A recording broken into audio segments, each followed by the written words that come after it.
This is the Frugal Gardener, and let's file this under happy accidents.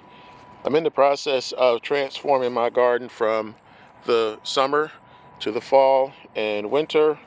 And over here, if you look real close, you'll see I planted spearmint back in the spring, and I planted sage, but also planted peanuts.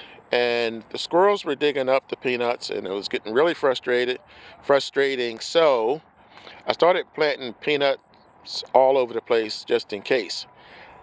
I forgot that I also planted peanuts in with the spearmint and the sage. And so when I ripped that out, because, well, the storm is coming and the season is over, I came across these guys.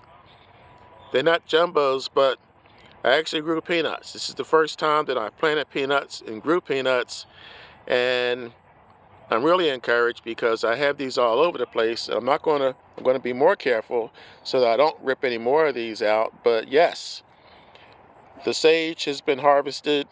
The spearmint has been harvested. I have lemon balm down here. I have a couple other, well, this is what's left of the lemon balm, and a few other things down this way. But the big news for me anyway is I actually have peanuts. I'm going to get some more of these, and I'm going to roast these guys up. It's a good day. Catch you later.